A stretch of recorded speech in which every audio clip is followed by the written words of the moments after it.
Hey everybody, it's Timothy here with Mana Rocks. Thanks for joining me for this final color in the split second set review. We'll go over the green cards in the set and then follow that up with all of the gold and artifacts and lands in a final video. So we're going to give you one or two sentences to explain kind of my general ideas about cards in Limited, specifically Draft, including all commons, uncommons, rares, and mythic rares in Core Set 2019. So let's go ahead and jump into the green cards right away.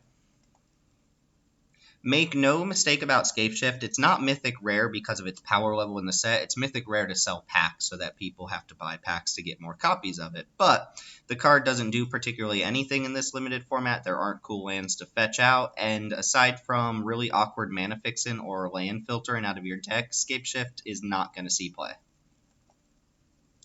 Maybe 1 out of every 10 matches, a well-timed fog effect like Root Snare can win you a race or win you a game that your opponent just runs into it, but for the most part, it just prolongs the inevitable, especially when you're really far behind. Might buy you another turn, but it's not going to help you win a game, so stay away from it. Seeing sideboard cards this low on the list is probably a good sign for green. Naturalize is just a fantastic sideboard card, but still not something you're main decking. I see it being especially good against the blue-white Thopter decks or the artifact decks in general, so I would be looking to pick one of these up for my sideboard in the draft, just not super highly. Same goes for Plummet, and Plummet gets the nod over Naturalize here because when you sideboard in Plummet, it's generally going to be a kill spell for a reasonable creature or one of your opponent's bombs. Most of the bombs that I put high up on these lists happen to be flyers, so having access to Plummet in green is something you're definitely looking for.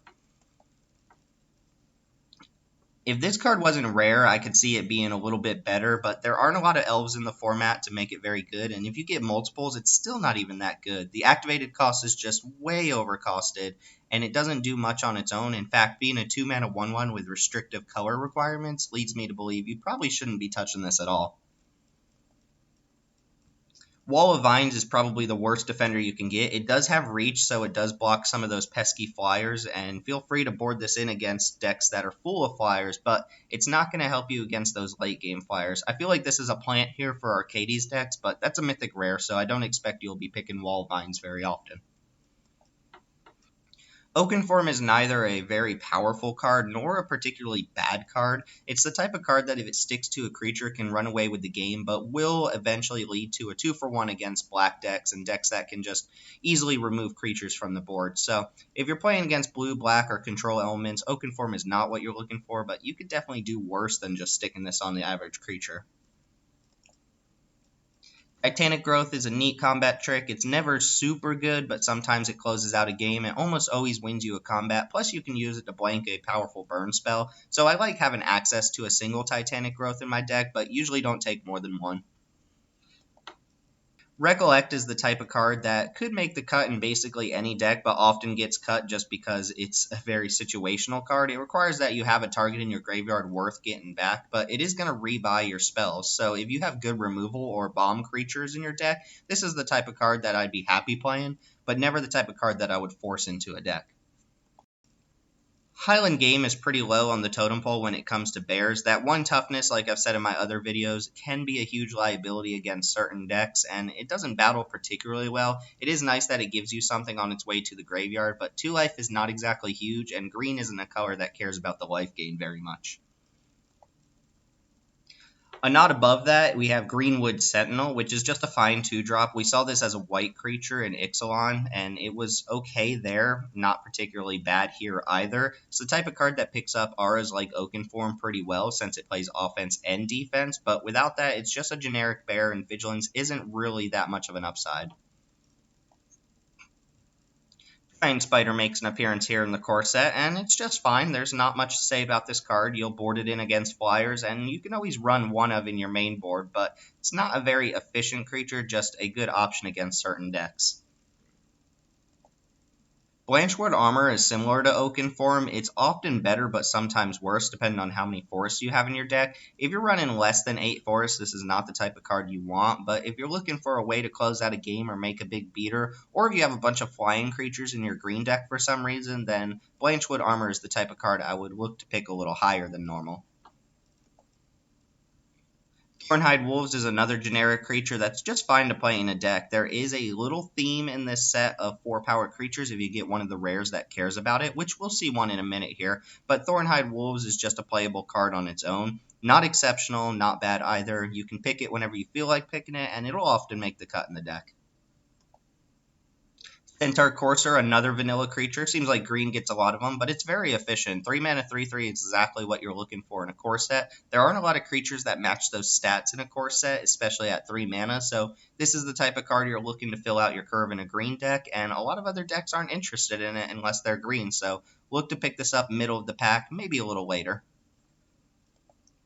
Colossal Majesty is one of those cards that cares about the power of your creatures. So if you've picked up this build around already, then you're looking to pick up creatures with power 4 or greater, which can definitely change the way you draft some of the cards in the pack. I wouldn't build around this too highly since a lot of those creatures are going to be expensive, but if you get the nice low curve ones, then I could see Colossal Majesty doing a lot of work in your matches. Declare Dominance is just a fine card. It's a lore type effect, so it can definitely win you a game in a board stall, or you can use it to pick off some annoying blockers. There are some high toughness creatures in this set, but I think most decks aren't in need of this card, but will play them if you find that you're reaching board stalls quite often.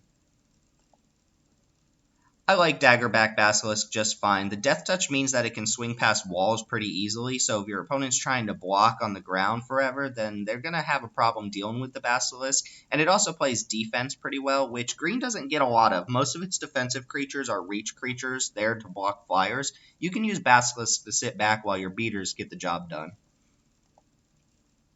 I think I like this card a lot more than most people did during its original printing. If you have a bunch of big creatures and you find that they're just getting blocked forever by tokens or walls, this is the type of card that can definitely push you through for the win. Talons of Wildwood is interesting. In one regard, it looks like it might be close to unplayable since it doesn't give a good power bump, but the fact that it returns to the graveyard as a mini Rancor effect and it grants trample seems really important. If you end up with a bunch of dorky creatures that don't have evasion, then Wildwood might be the type of aura you're looking for to grant it evasion and push through. I happen to love cards like this quite a bit. It opens up quite a few options. First off, it gains you life, which might matter for a couple decks, mostly not your green decks, but it also fixes your mana and ramps you ahead. The green-red decks are interested in ramp, and a lot of decks are interested in fixing most of the time. In addition to that, it fixes your mana twice, meaning you can cast some off-color double spells, which opens up a lot of possibilities in a format. Bristling Boar seems like an okay creature, not exceptional again, but the fact that it's not going to get blocked by multiple chump blockers seems nice. Efficient 4-drop creature, not something I'm looking to pick highly, but if I have cards like Colossal Might and some of the rares, then this does go up in my pick order. Vivian's Invocation is an interesting card. I'm not entirely sure it's a bomb rare or anything along those lines. It gives you a free creature. Oftentimes it'll function as removal, so it's a nice little 2-for-1, but it is 7 mana, it is a sorcery, and it requires that you have a bunch of big creatures in your deck. If you only have 1 or 2, this card loses a lot of its value, and if you draw them before you get to the 7 mana to cast this, then, well, the card's really not that good overall. Elvish Rejuvenator is a fantastic card. It's not quite mana fixin' since it won't always guarantee you find your splash land in the top 5, but it is almost always going to be mana ramp unless you're super unlucky. The body's not great, but it does put a little speed bump in front of the opponent while sending you ahead on the mana resource. Reclamation Sage is a fantastic card to print in basically any set. It gives you main deckable artifact and enchantment removal, which seems great in this format. I'm not saying we should be main decking naturalizes, but when it comes to attached to a body, especially a body you might be able to reuse a couple times, it's a fantastic card. Look to pick this fairly highly, and probably main deck it most of the time. You can board it out against decks that don't have targets. Rock's Oracle seems like a fine card. This is the type of common that I would usually put pretty highly. A nice amount of power for a decent cost that also replaces itself, but it is 2 toughness, so replacing itself doesn't 100% make up for the fact that it's going to die to a 2-drop. Gigantosaurus has a lot going for it, and by a lot, I mean one thing. It's a 10-10. It's a beater, and it wins the game very quickly if it goes unchecked, but it has a lot of things going against it, too. The mana cost means you're not playing this in a non-mono green deck, which probably isn't a thing you want to be very often. and it doesn't have any sort of evasion or protection, so it is going to die to the unconditional removal spells. It'd be a shame to really get Gigantosaurus out for 5 mana and then have an opponent murder it for 3. Runic Armosaur is a card that I'm probably happy first picking out of basically any pack. It has a triggered ability that's really nice, but won't come up too often since there aren't lands that really have great activated abilities, and your opponent's creatures aren't going to use abilities too often. But it has a nice set of stats for 3 mana, it blocks for a very long time, and at some points it's going to be able to attack. Dryad Greenseeker is another card that intrigues me quite a bit. It filters lands off the top of your library and could draw you a bunch of cards throughout the course of a game, but it does give your opponent free information when you don't hit lands, so be careful about that. Information is key to this game, and just telling your opponent what you're drawing is not always a great idea. Druid of Horns is a creature I mentioned in my Build-Arounds video. It's one of the most important cards you can get for the green-white deck since it's loosely themed on auras, and there are about 8 to 10 auras you can stick on this thing. If you ever land one, and remember this is a cast trigger, not when it resolves, but if you ever get to stick an aura on Druid of Horns, it probably feels like you're getting away with murder. Sure, it does make it for a lightning rod target, but it definitely justifies it if you ever get the creature off of it. Prodigious Growth is the type of card that would be great in a core set and probably not so great in a lot of other sets. There's not an absolute ridiculous amount of removal in this set, and +7/+7 in trample is just enormous. So if you can stick this on anything with evasion, maybe a flyer or an unblockable creature, it should win you the game, and honestly, you can put it on a Dorgy creature and still steal a lot of games with it. Vivian Reed is a little bit better than some of the other Planeswalkers we've reviewed so far. It does have a little card advantage machine going in its +1 ability, and its -3 ability can be fantastic against certain decks, even though it often won't be used against the average deck. The -8 is blah blah blah, win you the game, blah blah blah, but if you get to that point, you're already winning anyway. I would play this just for the +1 ability alone and the option to be able to use the -3. It's not a bomb rare, or at least it certainly doesn't seem like it, but it does do enough that it'll be played in every green deck that you draft. Well, Vigilant Baloth is a fantastic card. There's not much to say about it. I did say Vigilance isn't really worth the extra mana you pay for it, but when you're not really paying a premium on it and you get a 5-mana 5/5 out of the deal, it's pretty good. Vigilance is great on big creatures, not necessarily little creatures, and Vigilant Baloth is definitely a big creature.